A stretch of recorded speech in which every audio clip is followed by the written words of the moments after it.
제가 아끼는 귀한 한 자매가 있어요. 네. 지금 교회의 가장 헌신적인 권사님이신데 교회가 좀 작기 때문에 이 자매님, 이 권사님이 자리를 비워야 하는 때가 생기면 교회 모든 행사가 그 권사님을 위해 시간이 조절될 정도로 교회에서 없어서는 안 되는 아주 귀한 권사님입니다. 헌신적인 분이에요. 근데 이분이 10여 년 전에 아주 끔찍하게 어려운 일들을 겪었습니다. 남편이 경찰 공무원인데 이게 뭐 그러다 보니 술집에 근무하는 여인들과 수시로 관계를 갖고 그걸 또 뭐 당연한 본인의 취미생활처럼 제 아내에게 주장을 하고 간섭해서는 안 될 일을 하고 그리고 범죄자들의 범죄에 가담하는 공무원이 해서는 안 되는 그런 일들 때문에 고민하다가 이혼을 했습니다. 그런 와중에 그 아들은 학교에서 사고를 치고 말썽을 부리고 얼마 지나지 않아서 그 어머니는 폐암으로 심각한 고통 가운데 투병 생활을 해야 했습니다. 어머니께서 돌아가시기 바로 얼마 전에 그 아버지는 또 간암 말기 판정을 받으셨습니다. 어머니 돌아가시고 3년 동안 아버지 투병 생활을 지키던 그 지금 권사님 그 자매에게 또 심각한 문제는 동생이 온라인 도박에 빠져서 빚 때문에 도망다니다 급기야는 집을 나가버린 겁니다. 아버지 돌아가시고 얼마 지나지 않아서 본인도 자궁암 판정을 받았습니다. 어떠세요? 감당할 수 있겠어요? 소망이라고는 전혀 보이지 않는 지륵 같은 어둠 속에서 그녀가 할 수 있는 것 아무것도 없었습니다. 아무것도 없었어요. 그냥 하나님께 절규하듯 원망하고 울부짖고 매달릴 뿐이었습니다. 지금 감사하게도 어느 누구도 그 권사님 그 자매를 보면 전혀 10여 년 전에 그런 끔찍한 고통을 당했을 것이라고는 상상하지 못할 정도로 행복하고 건강하게 잘 지내고 있습니다. 여러분들도 뭐 이 정도는 아니지만 삶의 상처들이 있고 고통이 있다면 곧 여러분의 인생에서 어느 누구도 여러분들의 과거의 그런 아픔들을 상상하지 못할 정도로 행복하고 건강하게 하나님과 동행할 수 있는 삶을 살기를 바랍니다. 지금 들으면 남 얘기니까 들을 만한 이야기처럼 그렇지만 당사자 본인은 얼마나 지옥 같았겠습니까? 지옥 같았겠습니까? 저하고 가까이 지내는 자매님이지만 그렇게 심각한 줄을 몰랐습니다. 오늘 우리가 읽은 요셉도 실제로는 그런 지옥 같은 인생을 사는 사람입니다. 부모의 사랑을 독차지하고 색동옷을 입고 왕자처럼 살던 요셉이 형제들에게 버림을 받았습니다. 노예로 팔려갔어요. 얼마나 외롭고 형들이 저주스럽고 버림받은 자신이 비참하고 그리고 세상이 원망스러웠겠습니까? 그 자리에서 요셉을 위로할 수 있는 것이 무엇이었을까요?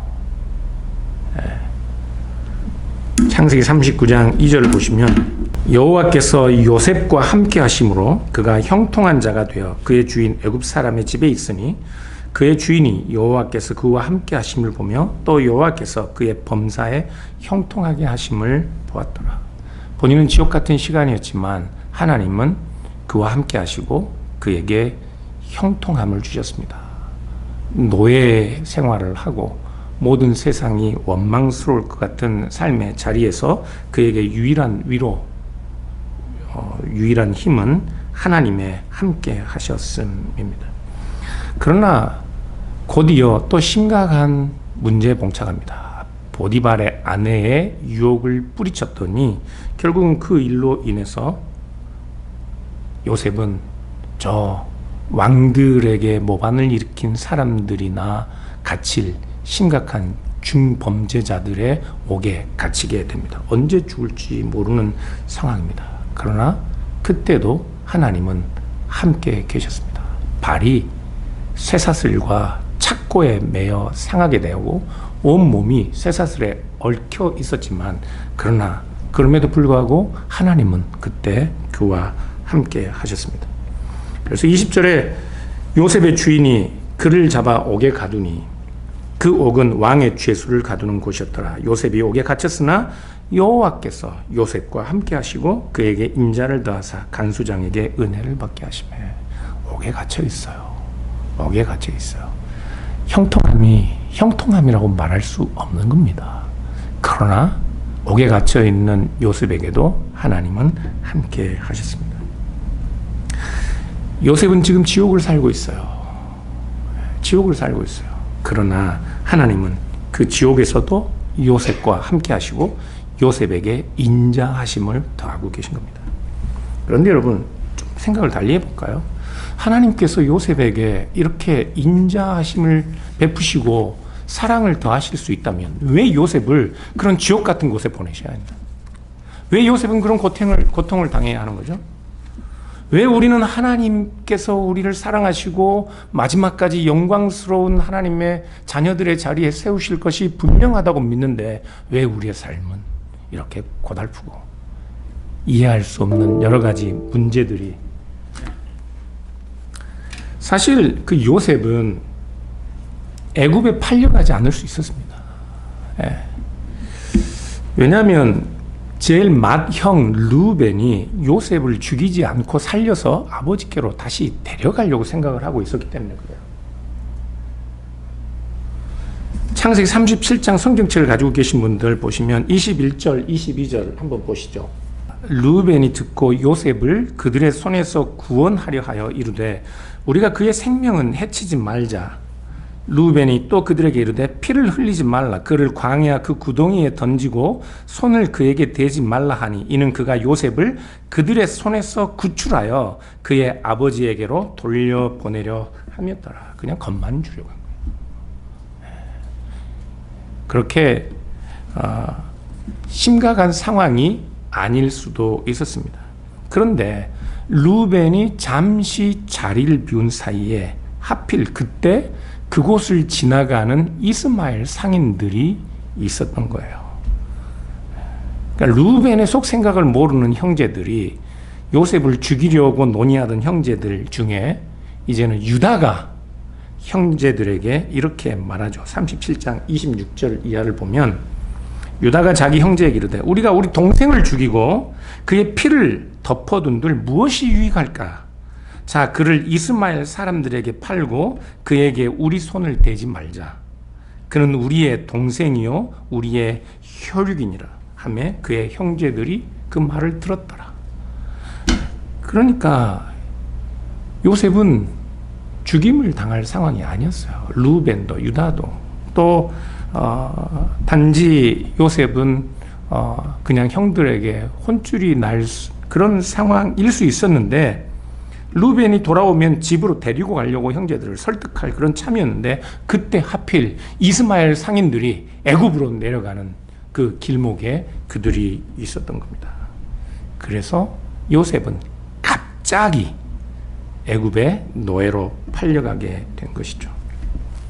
우연히 일어난 일 같지만 이 모든 일들이 요셉과 그의 형제들이 알지 못하는 어떤 큰 힘과 능력, 오늘 우리가 신앙 고백한 것처럼 하나님의 섭리에 의해 일어난 일이라면 여러분 요셉이 지금 지옥 같은 곳을 살아도 그곳이 그는 지옥 같아도 그곳이 하나님의 통치, 하나님의 섭리가 여전히 그를 보호하고 보존하는 곳일 수 있습니다.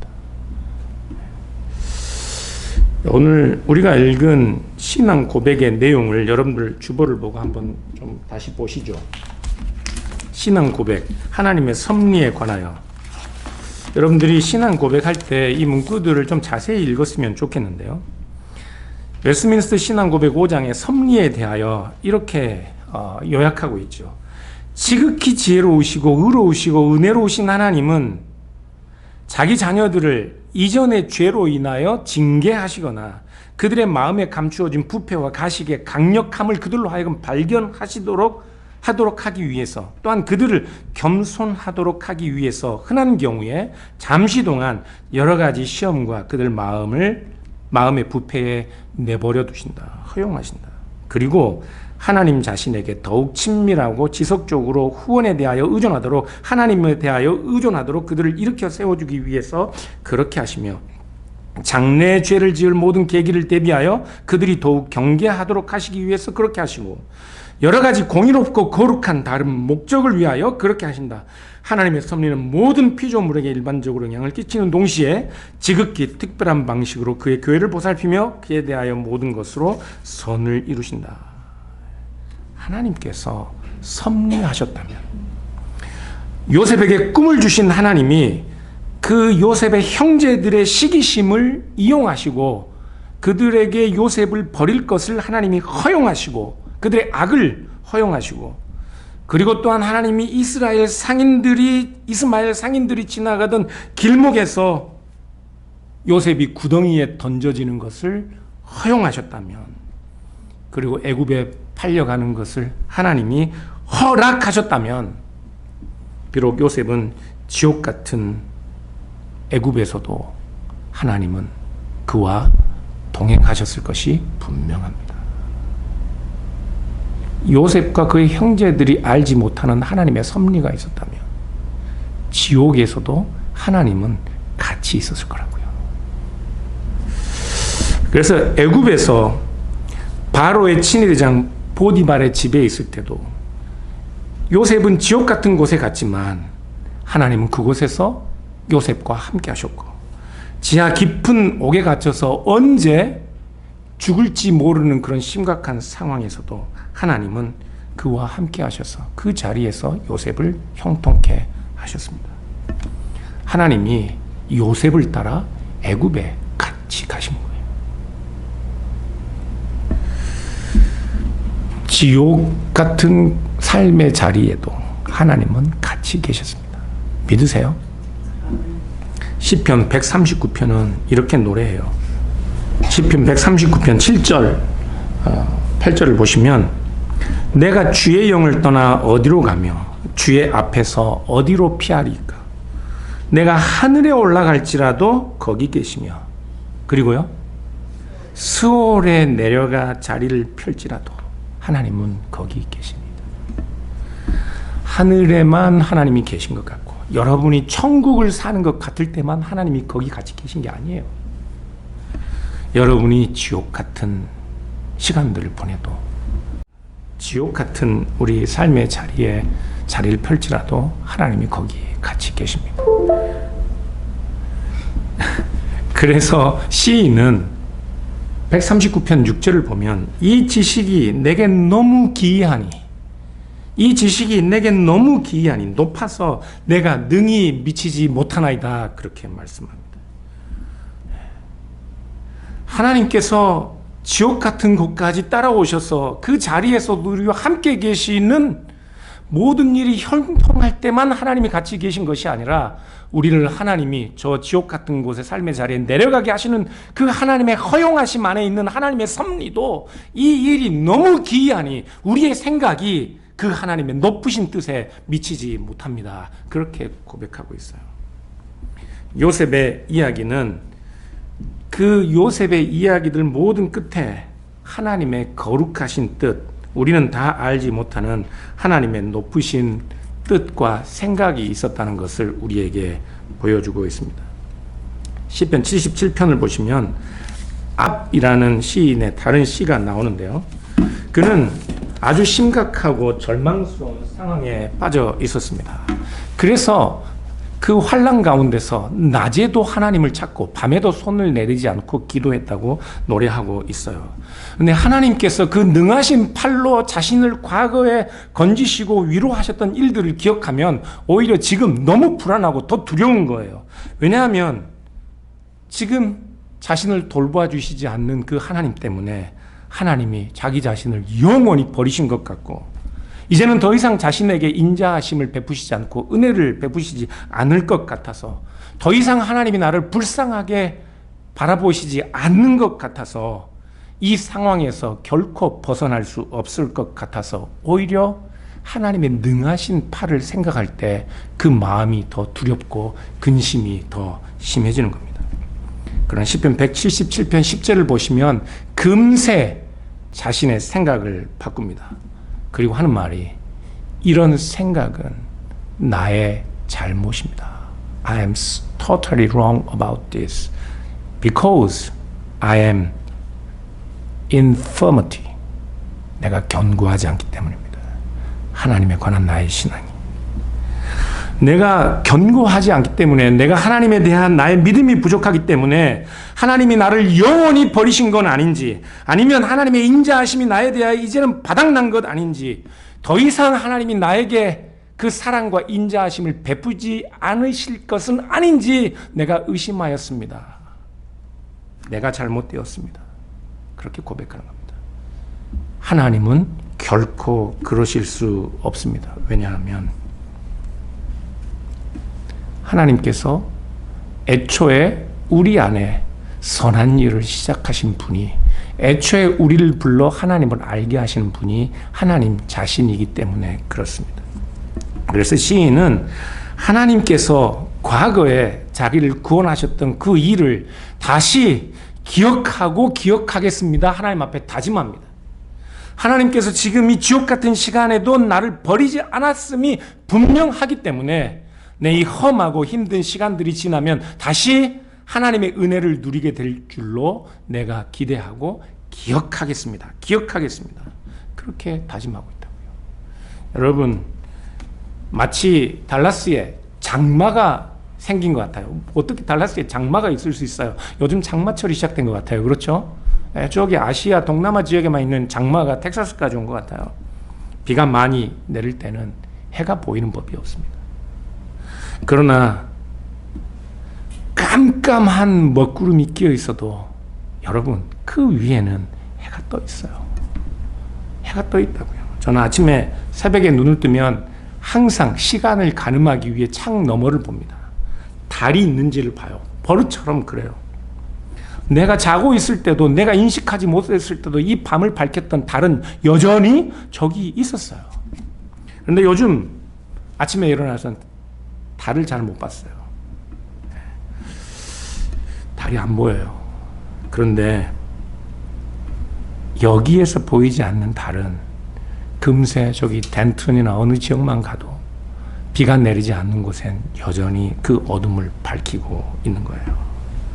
우리는 내 눈에 안 보이기 때문에, 내가 지옥 같은 곳을 살기 때문에 하나님이, 그 신실하신 하나님이 모든 세상을 밝히는 그 밝은 빛으로 세상을 밝히는 줄을 모르고 있는 겁니다.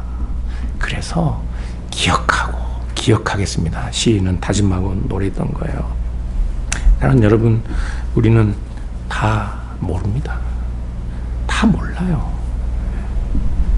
왜 내 어머니는 슬픈 죽음을 당해야 했고, 어느 장로님의 귀한 아들은 신혼여행에 돌아와서 아버지 부모님들에게 인사하러 오다가 교통사고가 나서 두 사람이 한꺼번에 그 꽃다운 나이에 목숨을 잃었는지 우리는 다 몰라요. 왜 착하고 아무런 욕심도 없이 살던 그 교회 집사님은 돌아가실 때까지 마지막 숨을 거두면서도 교회를 걱정하며 제 안위를 걱정했던 그 집사님, 그런데 은퇴 여행 가서도 이 여행이 끝나기 전에 그 여행을 다 즐기지도 못하고 췌장암 말기 선고를 받은 그 일, 우리는 다 모릅니다.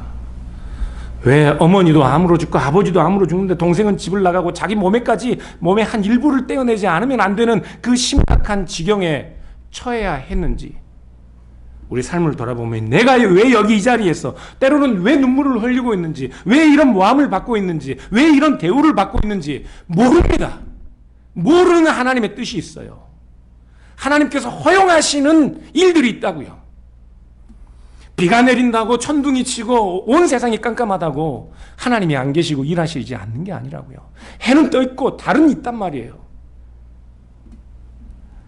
사랑하는 여러분, 우리가 기억하고 기억해야 할 것은, 하나님은 결코 나를 선택하시고 내 입술로 하나님을 아버지라고 부른 그 자들을 버리고 포기하지 못하시는 분이십니다.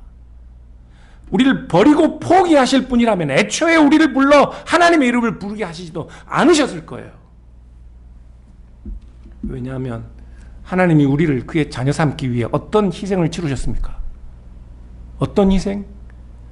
자기 독생하신 아들까지 버리시고 그를 십자가에 저주받은 죽음을 당하게 하신 하나님이 어찌 우리가 아무리 심각한 죄인이라고 아무리 세상을 사는 올바른 도리를 모른다고 해서 우리를 버리고 저주하고 영원한 멸망 가운데 가두시겠냐고요. 그러실 수 없습니다. 하나님은.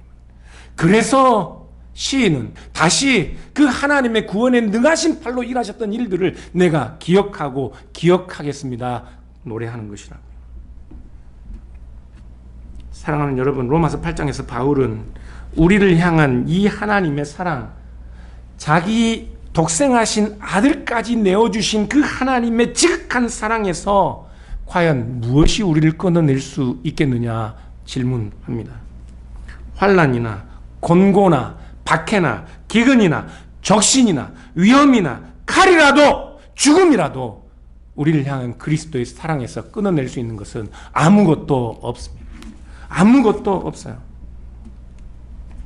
하나님의 높으신 뜻이 있습니다.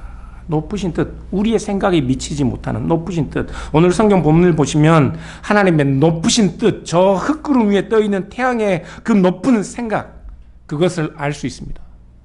그것은 모든 사람에게 살리는 빛을 비추시는 것입니다. 사람, 내가 왜 이런 고통을 당하고 왜 이런 모함을 받고 왜 이런 대우를 받느냐고요? 여러분을 살리기 위해서입니다. 우린 다 아는 줄 알아요. 제가 교회에서 제일 어려운 사람들이 누군지 알아요? 신앙이 약한 사람들 아닙니다. 신앙이 좋아서 자기가 더 이상 배울 것이 없다고 생각하는 사람들이에요. 자기가 더 이상 고칠 것이 없다고, 더 이상 좋아질 것이 없다고 생각하는 사람들이 제일 힘듭니다. 우린 다 모른다니까요. 다 몰라요. 그걸 알아야 합니다. 시편 105편을 보시면 하나님이 이스라엘 백성에게 행하신 놀라운 행사를 기록하고 있습니다. 그런데 요셉에 관하여 이야기하시는데 하나님이 가나안 땅을 아브라함에게 주시기로 약속을 하셨어요. 그런데 이 아브라함의 후손들이 수가 너무 작아요. 수가 너무 작다 보니까 그 가족들, 그 부족의 안위를 책임질 수가 없는 겁니다. 그래서 아브라함의 식솔들이 이삭과 야곱의 후손들이, 가족들이 이 족속에서 저 족속에게 기근이 나오면 여기 가서 기웃거리고 저기 가서 기웃거리고, 이 나라의 전쟁이 일어나면 그 전쟁의 위험 때문에 자신들의 생명, 자신들의 안위가 위태로운 그런 상황, 그런 유랑하는 신세를 면하지 못해서 그 이스라엘 백성을 번성하게 만들기 위해 하나님이 요셉을 사람들 앞서 애굽에 보내셨다고 그렇게 노래하고 있습니다. 왜 요셉을 보내셨냐고요? 왜 형제들에게 버림받는 것을 허용하셨냐고요? 그 백성을 살리기 위해서, 번성케 하기 위해서. 나만이 잘되기 위해서가 아닙니다. 우리가 잘되기 위해서요. 그래서 17절을 보면 한 사람을 앞서 보내셨으며 요셉이 종으로 팔렸도다. 그 발이 착고에 상하며 그 몸이 쇠사슬에 매었으니 곧 여호와의 말씀이 응할 때까지라. 그 말씀이 저를 단련하였도다. 예. 사랑하는 여러분, 우리는 사실 나만 잘 살면 되는 마음들이 여전히 있습니다. 아닌 것 같죠. 아닌 것 같죠. 사돈이 땅 사면 배 아픈 사람들 다 여기 있어요. 진심으로 남이 잘 되는 것 축하해 주기 어려운 사람들입니다. 우리는 아직. 정말로 심각한 고통을 당하고 처절한 절망 가운데서 하나님이 아니면 나에게 아무런 도움이 없다는 사실을 뼈저리게 인식한 사람이 아니라면, 그래서 나 같은 고통을 당하는 저 사람도 정말로 행복해지기를, 잘 살아지기를 원하는 마음들이 없다면,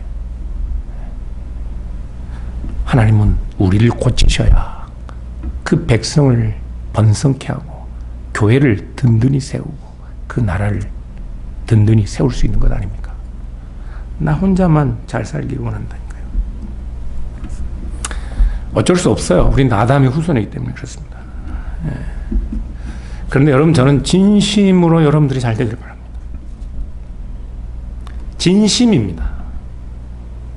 여러분들이 다 아프지 않고 건강하기를 바라고 배고프지 않고 하는 일마다 잘 되기를 바랍니다. 진심으로요. 여러분들이 잘 되면 교회에 헌금 많이 할 것 때문은 아닙니다. 잘 돼도 헌금하지 않더라고. 알아요. 그래도 헌금하지 않아도 돼요. 진심으로 여러분들이 잘 살기를 원한다니까요. 왜요? 왜요? 저는 이 세상에 있는 고통을 압니다. 사람들의 슬픔을 알아요. 저도 지옥 같은 시간들을 보낸 적이 있으니까요. 그래서 여러분들이 힘들다면, 지옥 같은 삶을 사는 사람들이 있다면 정말로 누구보다 잘 되기를 바랍니다. 그런 마음들을 가지셔야 돼요. 그래야 우리가 다 같이 사는 것 아니겠어요?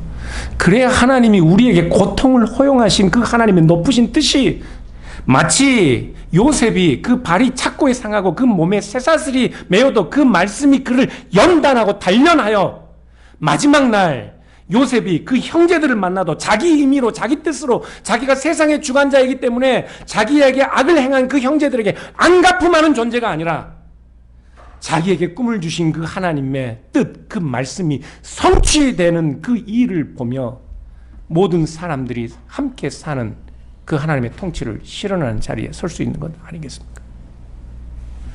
아프세요? 혹시 여러분이 견디기 힘든 고통이 있습니까? 아직도 여러분들 스스로 헤어나오지 못하는 과거의 상처들이 있어요? 더 이상 붙들고 계지 마십시오. 나오세요. 그리고 함께 사는 법을 배우십시오.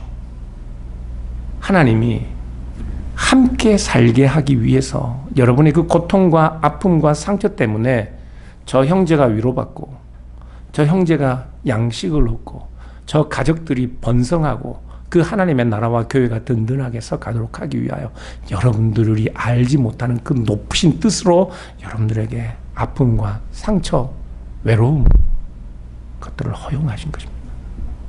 허용하신 거예요. 그래서 요셉을 보십시오. 오늘 본문의 6절에 하나님이 큰 구원으로 당신들의 생명을 보존하고 당신들의 후손을 세상에 두시려고 나를 당신들보다 먼저 보내셨나니, 그런즉 나를 이리로 보낸 이는 당신들이 아니요 하나님이시라. 하나님이 나를 바로에게 아버지로 삼으시고 그 온 집에 주로 삼으시며 애굽 온 땅에 통치자로 삼으셨나이다. 내가 왜 이런 대우를 받냐고요? 하나님이 허용하셨기 때문에 그렇습니다. 왜 억울해요? 허용하시기 때문에 그렇다고요. 왜 여러분들을 때로는 마치 애굽의 바로의 아버지로 삼는 것처럼 높은 자리에 세우셔요? 살리기 위해서. 그런데 여러분도 살리기 위해서요. 어떻게 해요? 그 높은 자리에서 자기에게 주어진 그 권위와 능력으로 자기 자신만 자기 마음에 원하는 대로 자기가 억울한 것을 다 갚고 할 수 있는 말 다 하고 안 갚음할 것 다 갚는다면 어찌 그 인생이 참된 인생이 될 수 있겠냐고요. 요셉처럼 저 지옥의 바닥 같은 곳에 내려가서 그 생명이 자신의 손에 달리지 않는 그 자리에서 하나님의 말씀이 그의 삶을 붙드시는 것을 경험하고 볼 때라야 이제 그에게 꿈을 주신 하나님이 그 꿈을 이루시는 그때에 그 자기 자신의 모든 권위와 주권으로 형제들에게 안갚음하는 것이 아니라 형제들을 살리고 고치고 아버지에게 말한 것처럼 모든 사람에게 부족함이 없도록 대우하는 사람이 되지 않겠냐고요. 그 일을 위해서 여러분들에게 낮추시기도 하시고 높이시기도 하셨다면 사랑하는 여러분, 여러분이 성공할 때만 사는 것 아닙니다. 성공해도 여러분의 인생이 망치는 인생이 될 수 있고, 여러분이 실패해도 여러분의 인생이 망하는 인생이 아니라 성공하는 인생이 될 수 있는 것입니다. 그러니 사랑하는 여러분, 기억하십시오. 기억하십시오. 하나님의 높으신 뜻이 있다는 것을, 그 높으신 뜻은 우리 모두를 함께 불러 에베소서 2장에 말씀하는 것처럼 성령이 우리 안에 함께 거하시는 하나님의 전으로 잘 지어져 가게 하시는 것이, 잘 지어져 가게 하시는 것이, 그 일이 아담의 후손인 우리에게는 넉넉한 일이 아니어서 오늘 우리가 신앙 고백했던 것처럼 때로는 하나님이 우리를 그 높으신 뜻으로 비참한 현실 속에 우리를 두시기로 작정하고 허용하시기도 하시는 것입니다. 어떤 삶의 자리에 있든지 이 하나님의 높으신 뜻을 기억하시는 우리 교우들 될 수 있기를 주님의 이름으로 축복합니다.